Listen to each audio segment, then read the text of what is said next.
Bueno, buenas tardes, compañeros. Vamos a seguir con nuestro curso de micro y macroeconomía. Esta es la última clase en la cual vamos a ver el último tema.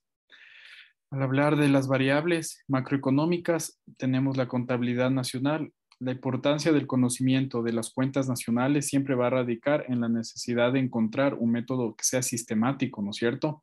Que permita medir, entre otras cosas, el flujo de bienes y servicios que producen en la economía, así como el flujo de ingresos de los factores productivos que intervienen en el proceso de la producción.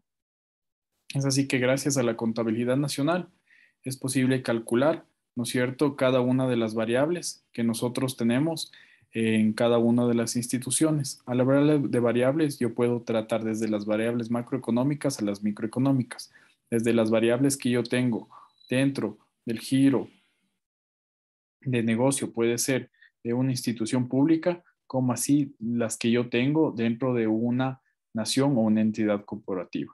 Al hablar de estas variables macroeconómicas o microeconómicas, ¿no es cierto? Nosotros únicamente tenemos que especificar, ¿no es cierto?, a dónde nosotros vamos a enlazar nuestra política económica o macroeconómica, en la cual nosotros vamos a tener como resultados de estas múltiples variables que vamos a encontrar, ¿no es cierto?, vamos a tener cada uno de los elementos económicos que nos van a permitir el proceso de producción. Así, gracias a la contabilidad nacional, es posible calcular, por ejemplo, el Producto Interno Bruto, el Producto Neto Interno y otros indicadores como el ingreso nacional, el ingreso disponible de los cuales se puede hacer juicios y comparaciones sobre el estado de la economía de un país. ¿Cuál es la definición de las cuentas nacionales? El sistema de cuentas nacionales constituye una técnica estadística que permite proporcionar la economía nacional a una representación completa y suficientemente simplificada de cada uno de los segmentos, ¿no es cierto?, que tiene la sociedad como tal o que tiene la empresa pública o la empresa privada. Aquí es importante mencionar que cada una de estas segmentaciones siempre van a responder a una especificidad del sector económico al cual éstas van a representar. Siempre tenemos que tener nosotros como administradores en cuenta que en otros términos se la va a poder a definir como un conjunto de técnicas estadísticas y métodos de registro contable que sirven para describir cuantitativamente la estructura económica y los flujos que intervienen entre los agentes que van a conformar a esta. Otras denominaciones de la materia. Desde los inicios de la ciencia económica, los investigadores dirigieron su acción a la medición estadística de algunos aspectos de su contenido. Estos intentos fueron en su origen muy parciales y los avances estuvieron fuertemente limitados por un desconocimiento conceptual del funcionamiento de la economía, así como por la limitación de la materia y de la información estadística. Aparecen en este léxico económico una serie de denominaciones para englobar algunos estudios sobre agregados económicos, entre otros, la renta nacional, el ingreso nacional, la riqueza nacional. La expresión contabilidad social se debe al profesor Hicks, aun cuando se utilizan también contabilidad nacional o la contabilidad económica, o lo que habíamos hablado de las cuentas nacionales. Finalmente, general, si bien existen opiniones de su cobertura, las denominaciones de contabilidad social, nacional, económica y cuentas nacionales se han empleado en calidad de sinónimos, siendo las más difundidas y formalizadas las cuentas nacionales y la contabilidad nacional como tal. ¿Cuál es el objetivo de las cuentas nacionales? Es Un modelo de contabilidad nacional es el representar aspectos económicos de una sociedad y concretamente el circuito del que son objetos los recursos reales y monetarios en un periodo de tiempo que generalmente corresponde a un año calendario. ¿Qué es lo que hace la contabilidad nacional siempre? Coge y analiza el año específico en el cual yo estoy asignando los recursos y estos valores va a ser un análisis por cada uno de los meses en los cuales nosotros tenemos la información y a partir de eso va a dar estados de cuenta, ¿no es cierto?, que sean específicos para poder hacer una evaluación del presupuesto general del Estado. De la misma manera, como nosotros podemos observar, tenemos la contabilidad nacional que permite analizar los circuitos económicos. A continuación vamos a ver una pequeña diapositiva en la cual vamos a entender más fácilmente lo que se está explicando. La contabilidad nacional permite analizar los circuitos económicos, ¿no es cierto?, en la cual vamos a ver que existe una interacción compleja y continua entre todos los elementos de la vida económica. Vamos a plantear un ejemplo. El gobierno decide un incremento de sueldos y salarios de los trabajadores que no son sindicalizados del país, lo cual va a producir dos efectos inmediatos. Una parte, el crecimiento de los costos de producción de los bienes y servicios, y de otro lado, el aumento del ingreso de dichos asalariados, probablemente por efecto de dispersión del resto de los asalariados. ¿Qué quiere decir esto? Que con mayores niveles de ingreso, los trabajadores aumentarán sus compras en bienes de consumo, lo cual implica una presión por el crecimiento de la producción. Sin embargo, el crecimiento de los precios de la economía va a determinar de una parte del alza del ingreso que se ha utilizado para satisfacer el crecimiento de los precios, y la diferencia se traducirá en el aumento efectivo del consumo. Habrá cierto desarrollo en la producción de los bienes de consumo que llevará a las empresas a incrementar su inversión. Pero ¿qué va a pasar? La mayor producción permitirá mejorar una recaudación de los impuestos del gobierno. Asimismo, deberá realizar un mayor gasto para el alza de precios de la economía. Entonces, la mejora financiera del gobierno podrá decidirlo a disminuir su ritmo de crédito en el sistema financiero, lo que va a permitir mejores posibilidades de captación del crédito al sector privado, el cual justamente por sus necesidades de inversión podrá obtener una mejor posición financiera en el cambio crediticio. En definitiva, una medida económica que ha producido varios efectos en el conjunto de la economía, ¿no es cierto? Va a ser necesario encontrar un instrumento que permita analizar los circuitos. Ese es aquí un claro ejemplo del primer objetivo de la contabilidad nacional, en la cual ellos van a tener que determinar a través de un análisis cómo ha sido este desembolso de recursos y cómo ha sido la articulación. Por ende, la contabilidad nacional proporciona informaciones globales sobre el comportamiento de la economía, ya sea del sector público o del sector privado. En el campo de la política económica, la existencia de datos globales, confiables y coherentes sobre la economía del país es una necesidad fundamental para el proceso de toma de decisiones. Gracias a la contabilidad nacional, en la cual cada uno de los elementos o de las personas que están dentro de esta contabilidad van a poder anexar información valiosa sobre la ejecución. Por ende, se puede conocer y evaluar la expansión de la economía, es decir, la tasa de crecimiento de la actividad productiva, seguir en el curso del tiempo los periodos de expansión o recesión de la inflación y estabilidad de los precios. Se puede evaluar el movimiento de la masa salarial, los gastos del Estado o de cualquier valor agregado económico importante. Es lo que hace actualmente el Ministerio de Economía.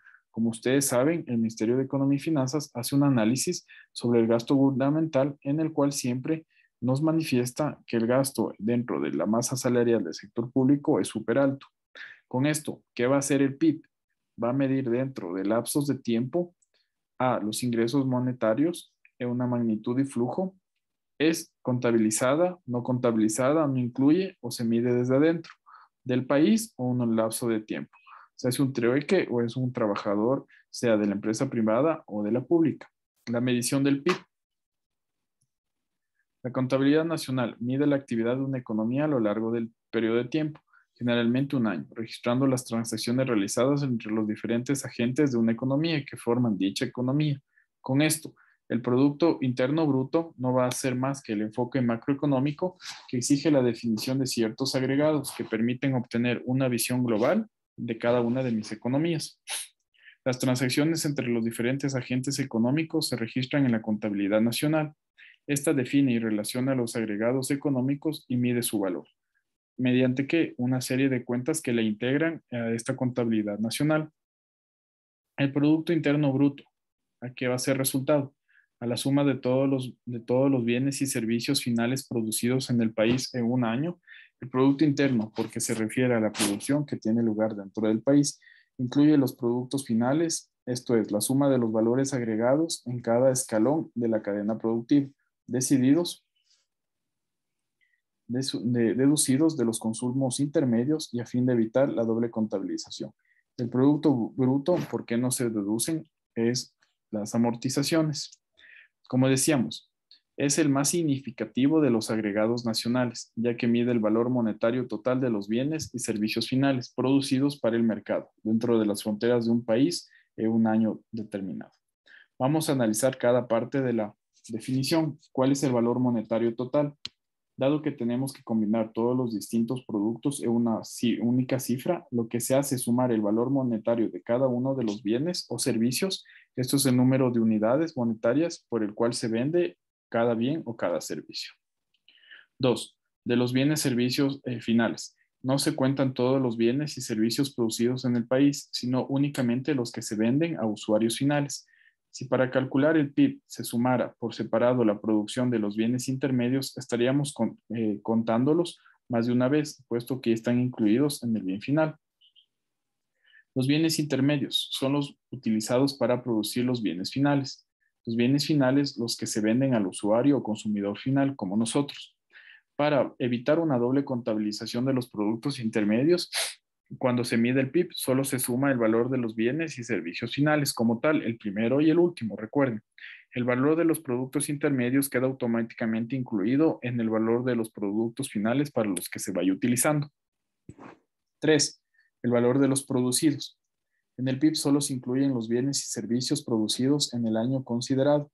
Así, las compras de terrenos o activos financieros no se incluyen en el PIB, pues no son bienes y servicios producidos.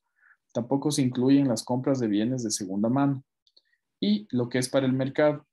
Con la intención de ser vendidos, los bienes o servicios deben tener un precio de mercado. No se incluye el trabajo doméstico, dado que no tiene un valor agregado, realizado por las amas de casa. 5. Durante un año dado. El PIB es una variable de flujo que mide el proceso que se ha desarrollado a lo largo de un periodo, que es un año, dentro de las fronteras del país. Es decir, cada país, dentro de sus límites, tiene exclusivamente economía que es independiente a cualquier otro tipo de nacionalidad. Por ende, son los dueños del valor agregado o de los dueños de los factores de producción. La pregunta que se hace todo economista: ¿cómo calculamos ese valor monetario? O dicho de otra manera, ¿cómo se calcula el PIB? Para calcular el PIB, nosotros podemos hacer uso de los tres métodos. Cualquiera de estos nos va a dar el mismo resultado. En caso de que no sea así, es probable que algo hemos hecho mal dentro del proceso. Primero, ¿qué vamos a hacer? El método de gasto, ¿no es cierto? El valor de todos los gastos de una economía, nos da el PIB. El segundo método va a ser el de ingreso, el valor de todas las rentas generadas en una economía. Tercero, el método de producción, el valor añadido a todas las empresas de una economía.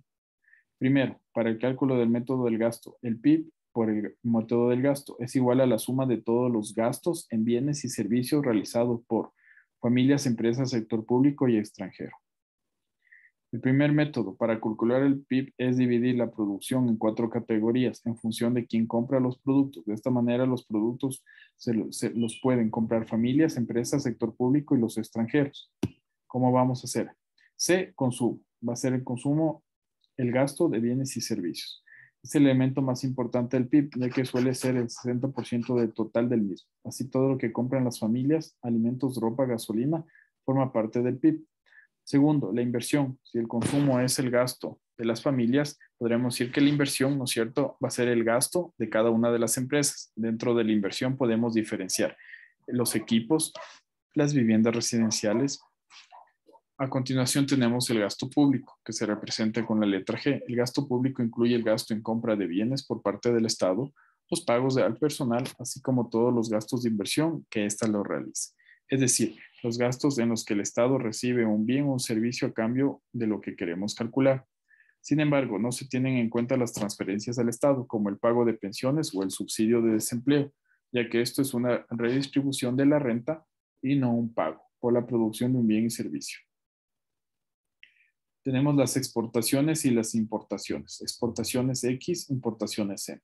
No hay que olvidar que las economías de diferentes países están relacionadas entre sí. Los extranjeros compran en nuestro país y nosotros en el suyo. El método del gasto. Finalmente, ¿cómo es la fórmula? El PIB va a ser igual a los costos más la inversión, más el gasto, más las importaciones, menos perdón, menos las exportaciones, más exportaciones, perdón, y menos importaciones. El segundo método es el método de los ingresos de la renta. El PIB de la renta será la suma de todos los ingresos o renta que reciben los agentes económicos. ¿Qué elementos vamos a tener? Salarios, alquileres, intereses, beneficios. El gasto que todos los agentes económicos, MIP, por método de gasto será igual al ingreso de todos los agentes económicos, ingreso o renta. De donde tengo gastos de los agentes, va a ser igual a los ingresos de los agentes. Todo gasto de un agente es un ingreso del otro. ¿Cómo va a ser mi cálculo? El PIB va a ser al ingreso al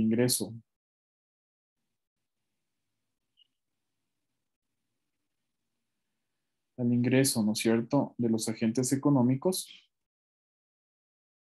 más el ingreso de los entes económicos, más impuestos, menos las subvenciones.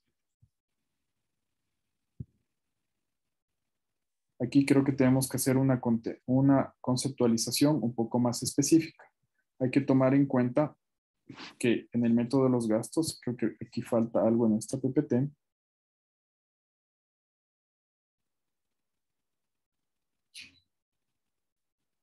Aquí está.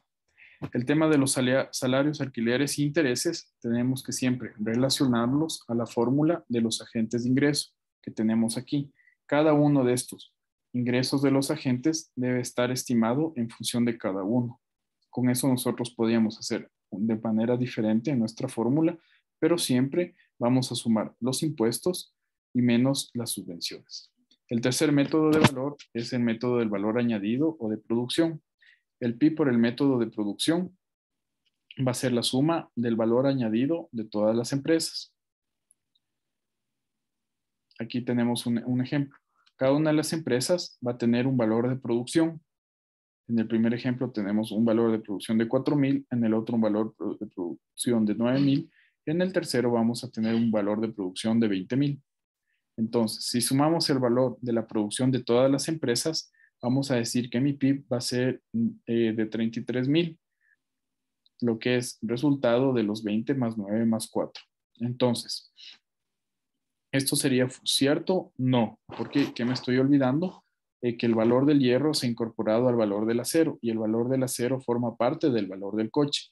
Acero y hierro son bienes intermedios. Por ende, recuerden lo que habíamos visto anteriormente, tengo que sumar el inicial, el valor, con el del producto final. Con eso yo no estoy duplicando los valores intermedios.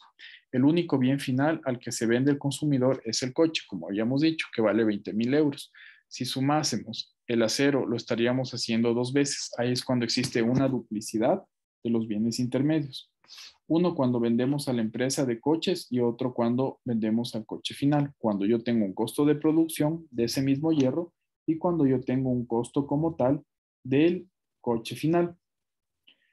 Si contásemos el hierro, lo llegaríamos a contar tres veces. Uno al venderlo a la empresa que hace el acero, otro cuando la empresa lo vende a la de los coches, el acero ya cuenta con valor de hierro, ojo, y otra cuando el coche se vende a los consumidores.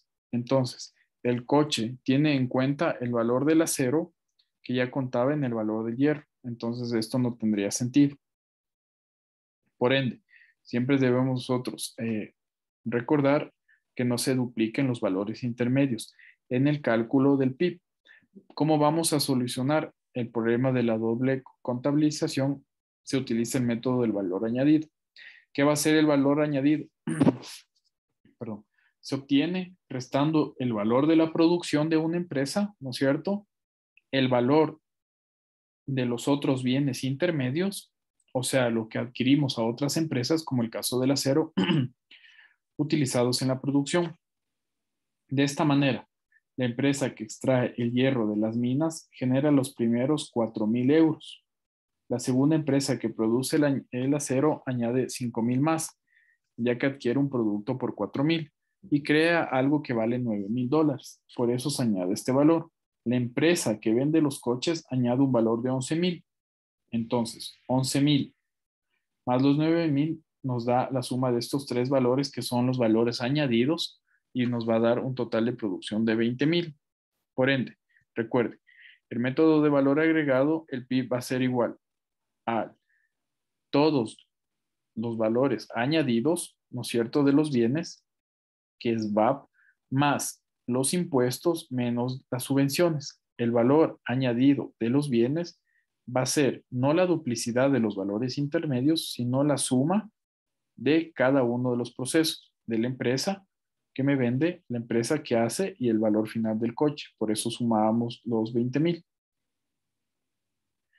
¿Qué trampas puede haber en estos métodos? Es algo importante que deben saber.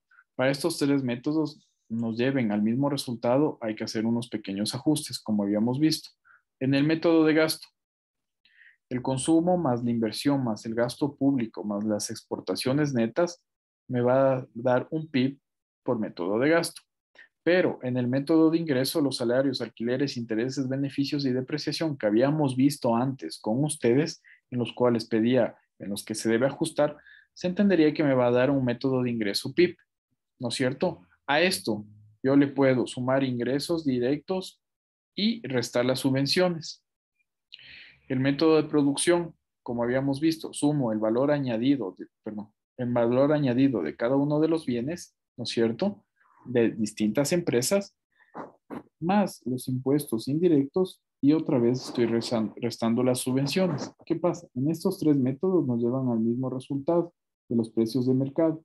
Por eso es el ajuste que se hace en los segundos y en los terceros, porque si ustedes pueden ver en el método de gasto, es netamente todo lo que yo tengo en gasto, ¿no es cierto?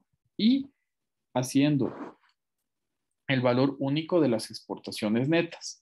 En los otros dos siempre voy a sumar impuestos y subvenciones para que se vaya ajustando mi fórmula. Equivalencias de los métodos de cálculo del PIB. El método de gasto contabiliza la compra de los productos a su precio de mercado. Por eso nos da un PIB a precios de mercado, siempre. Debemos tener en cuenta que estos precios de mercado incluyen el pago de los impuestos directos al comprar el producto como el IVA. Entonces, en la fórmula que yo tengo de los costos más la inversión más los gastos, yo tengo una diferenciación, como pueden ver en el paréntesis, de las importaciones, como está acá, ¿no es cierto? Exportaciones netas, menos las importaciones netas que yo estoy teniendo como país. ¿Qué quiere decir esto? En cada uno, en cada uno de los escenarios, yo voy a plantear, yo voy a plantear esta fórmula independiente para que se vaya ajustando al valor del PIB. ¿Qué pasa en el del ingreso o renta? Se contabiliza la suma de todas las rentas generadas en un país, es decir, el costo de todos los factores de la producción. Por eso el método nos da el PIB al costo de los factores. Por tanto, ese PIB no va a incluir el pago de impuestos directos, como habíamos visto. Entonces, un PIB de ingreso de gasto va a ser igual a la suma de todos los factores menos los impuestos generados directos. Con eso puedo yo estandarizar la fórmula. Y finalmente el método de producción, como habíamos visto, contabiliza la suma de todos los valores añadidos de todas las empresas, que también es un coste de los factores de la producción. Con esto, ¿qué quiero decir? Que la suma de todas las variaciones, ¿no es cierto?, de todas las empresas del señor que vende hierro, el costo que yo le hice al hierro en mi empresa, más el costo de diferencia para que ya esté el coche como tal. Ahí tengo ajustada yo la fórmula. Entonces, el PIB por método de gasto va a ser el consumo más la inversión, más el gasto público y más las exportaciones netas. En el PIB de método de ingreso vamos a hacer los salarios más alquileres más intereses igual más dividendos. Y esto va a ser igual al método de producción, que vamos a añadir todos los valores de cada una de las empresas o de los segmentos que va a tener la empresa.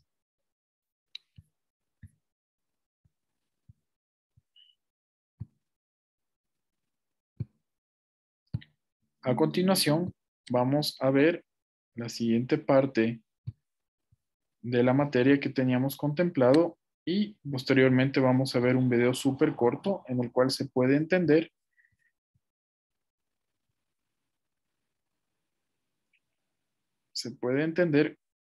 las variables macroeconómicas a través de un video.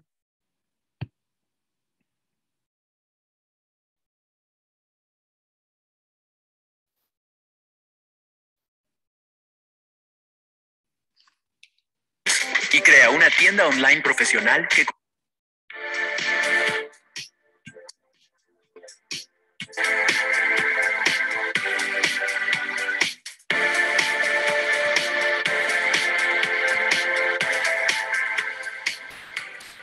Estimados y estimadas estudiantes de la materia de Economía Política y Trabajo Social, bienvenidos a esta clase.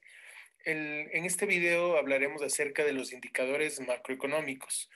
Recordemos que en un video anterior nosotros habíamos mirado que desde el punto de vista de la macroeconomía, que es aquella parte de la economía que analiza las fluctuaciones económicas, esta parte de la economía se analiza a partir de indicadores macroeconómicos. ¿Qué es un indicador? Un indicador, evidentemente, es como un hito, es como una señal, es como un límite que nos permite determinar si estamos avanzando o no estamos avanzando respecto de una voluntariedad, respecto de una decisión política, en el caso de la parte económica, respecto de una dirección o de una directriz, por ejemplo, de una decisión tomada, ya sea a nivel político, ya sea a nivel social, ya sea a nivel económico, ya sea a nivel de seguridad, cualquier tipo de frente de trabajo. Entonces los indicadores están para eso. Están para mostrarnos si nosotros estamos avanzando hacia una dirección o si no estamos avanzando. En este sentido, desde el punto de vista de la economía, los países y las naciones, dentro de su quehacer económico, de su política económica nacional, utilizan los indicadores para poder determinar hacia dónde están avanzando. En este sentido, nosotros vamos a analizar 9 indicadores. El primer indicador que vamos a utilizar es el Producto Interno Bruto, el segundo es la inflación, la balanza comercial. Este es un indicador que posiblemente no sea muy bienvenido desde el punto de vista, digamos que de territorio, desde el punto de vista de la soberanía nacional, pero aunque no me gusta mucho, es muy práctico, que es el índice Big Mac, ya hablaremos de él. El presupuesto general del Estado, la población económicamente activa, la reserva monetaria, la reserva financiera que tiene un país en sus arcas fiscales como de resguardo, el índice de pobreza y la deuda externa. Entonces vamos a hablar del primero de ellos. Vamos a hablar del Producto Interno Bruto. El Producto Interno Bruto es, en resumen, todos los bienes o la producción total de bienes y servicios que genera un país.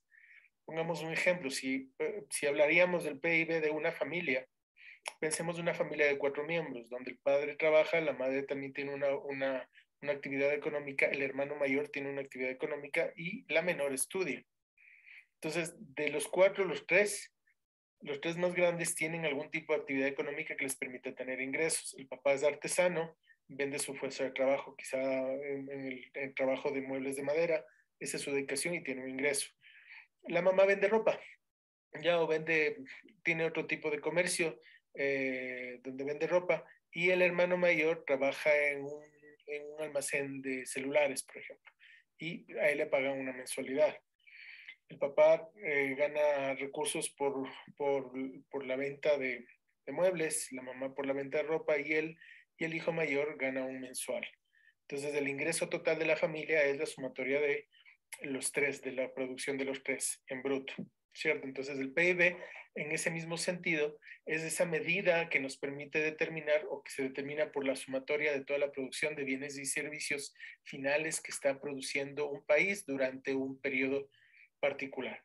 Hablemos del PIB en este sentido, del PIB del Ecuador. Entonces, quiero mencionar un poco al respecto de esto. Si nosotros miramos en el reporte del Banco Central del Ecuador, nosotros miraremos que, por ejemplo, nos dice que el PIB anual del Ecuador es estamos hablando del año 2019, fue de 107.436 millones de dólares. Ese fue el ingreso, ¿ya? O la producción total del PIB. Pero en este sentido es importante mencionar que este PIB está conformado por varios ingresos, es decir, no solamente un sector. Generalmente se mide desde el sector petrolero y no petrolero y otro tipo de sectores. Aquí nosotros podemos mirar de alguna manera a nivel de porcentaje, por ejemplo, aquí está la tasa también, bueno, el VAP también es el valor agregado bruto, también relacionado con el PIB o similar al PIB. en donde nosotros podemos mirar cuáles son los ingresos de ciertos sectores de la economía que están aportando el PIB, ¿no? Este es el valor trimestral y este es la diferencia con respecto del valor del trimestre anterior, ¿ya? Por eso está hablando de las tasas de variación. Pero esto sería el aporte, ¿no? Entonces aquí miramos el aporte al PIB de acuicultura, pesca y camarón, la pesca, transporte, actividades, servicios financieros, enseñanza, servicios sociales y de salud, manufactura, petróleo y minas, administración pública y defensa, alojamiento, servicios de comida, correo y así. Tenemos toda una serie de diferentes actividades o sectores de la economía en donde nosotros encontramos cuál es el aporte del PIB de cada una de estas. Entonces así nosotros podemos mencionar, ¿cierto? El PIB como ese gran indicador. Generalmente este es el indicador más importante desde el punto de vista que es muy general, pero técnicamente hay otros que son mucho más eficientes, como lo veremos en continuación, y que no necesariamente este PIB nos muestra una realidad en el sentido de bienestar. Sí nos muestra una cantidad de producción, pero no nos muestra muchas realidades que quedan escondidas detrás de este número. Listo. Como acabamos de ver, es importante determinar, como lo dice el autor en el video, que cada PIB se maneja de manera independiente y que es súper importante ver cómo cada uno de estos aspectos va a determinar el valor total del PIB dentro de una población. A continuación, nosotros vamos a ver las variables económicas. En este caso vamos a ver la inflación y la deflación como tal. Para esto vamos a proyectar nuestra PPT.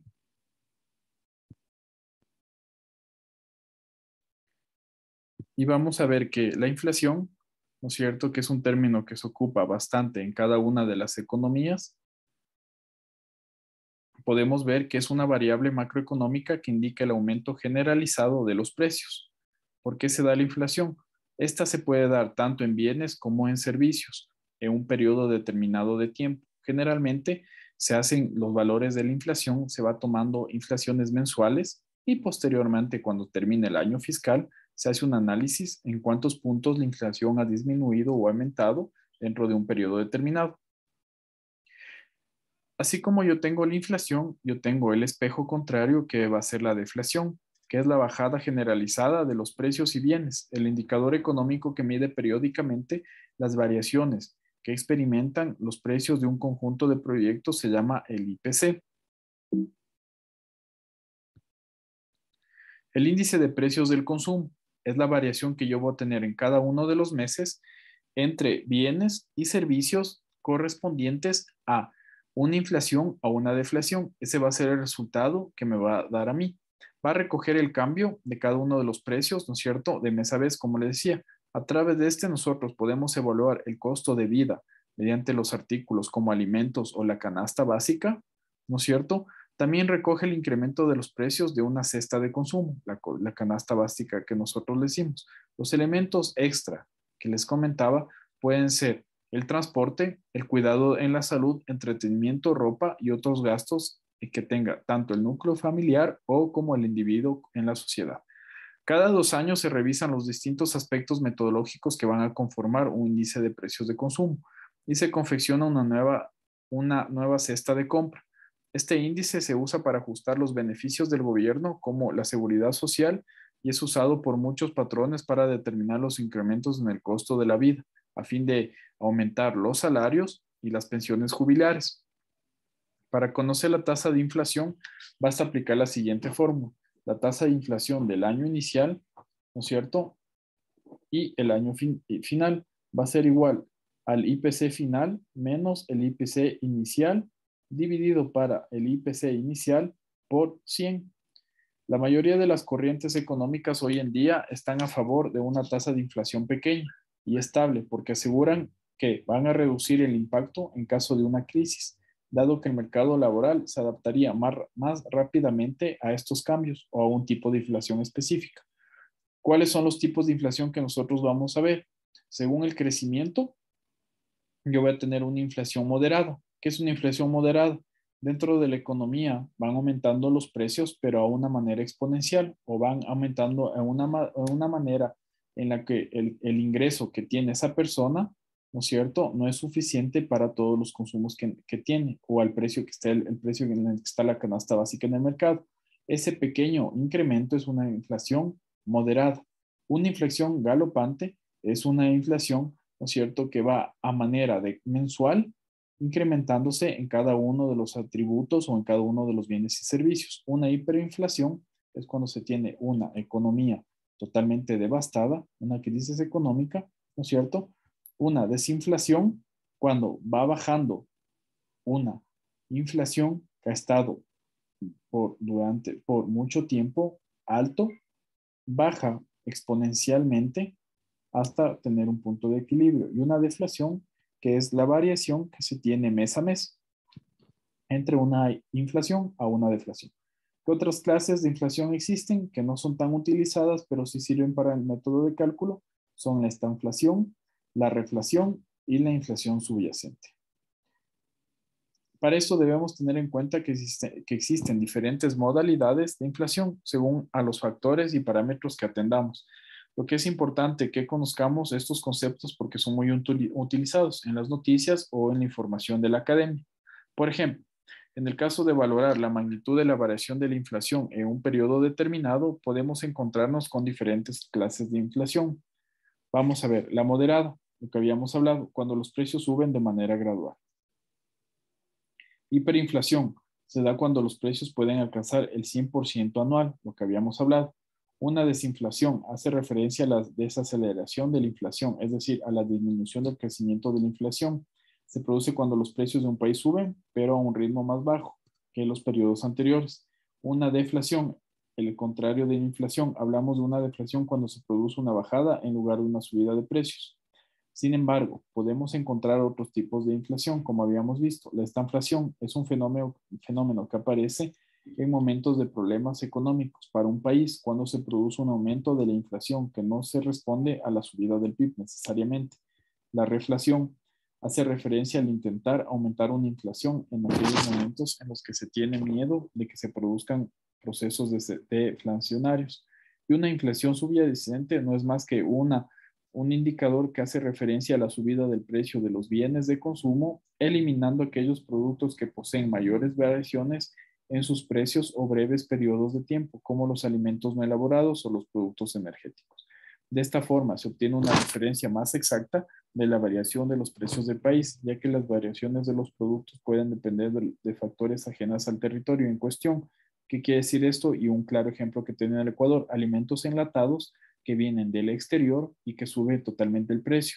Para una inflación subyacente, nosotros no tomaríamos en cuenta la variación del precio de esos productos y únicamente nos centraríamos a los productos que se tienen dentro de nuestra canasta.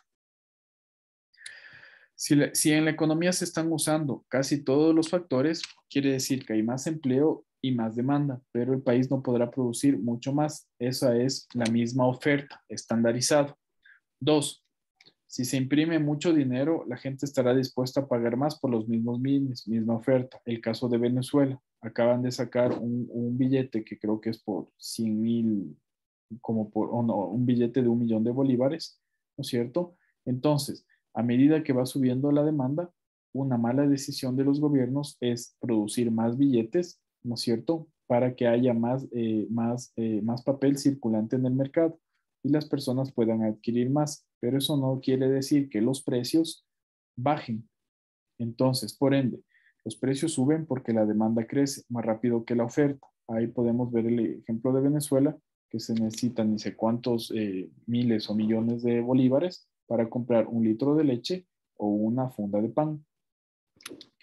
Cuando yo tengo la inflación de costes. La inflación de costes ocurre cuando aumentan los costes de las empresas, lo que hace que éstas suban los precios. Es una inflación de costes. Esto casi siempre pasa en las empresas que ya compran o importan productos del exterior.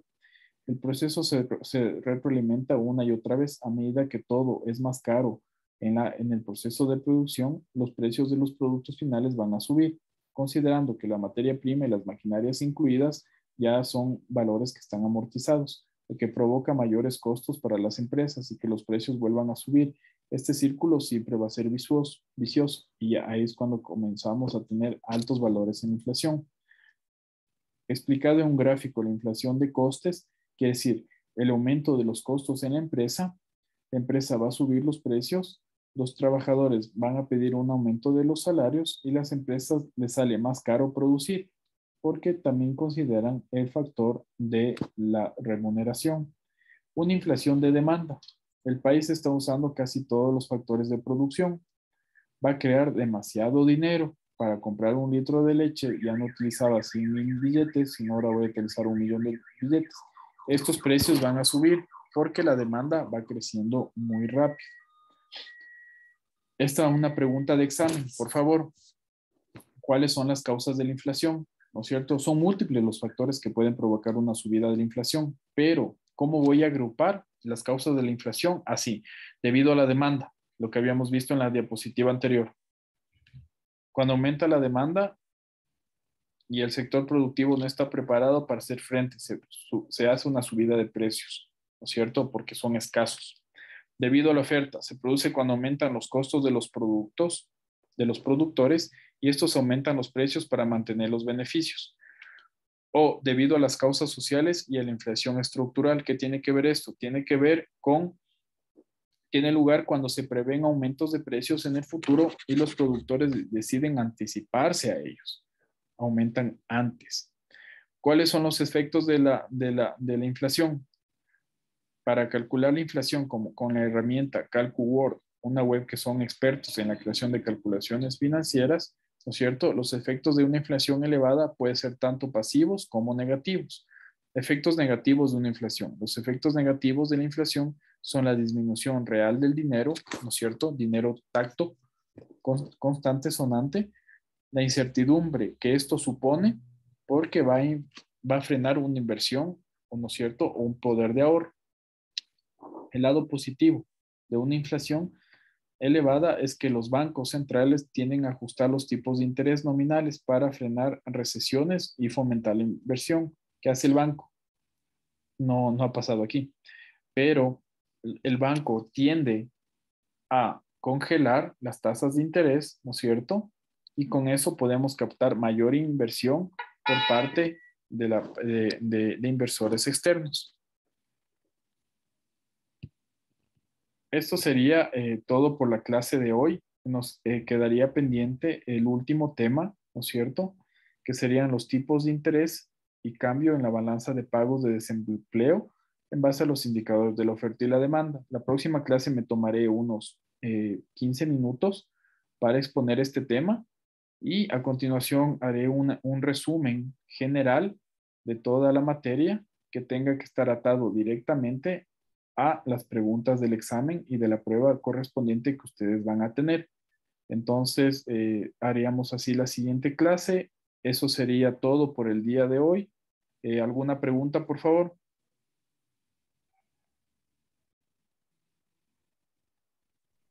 No, ninguna pregunta. Bien, Muchas gracias. ya, muchas gracias. Buenas noches.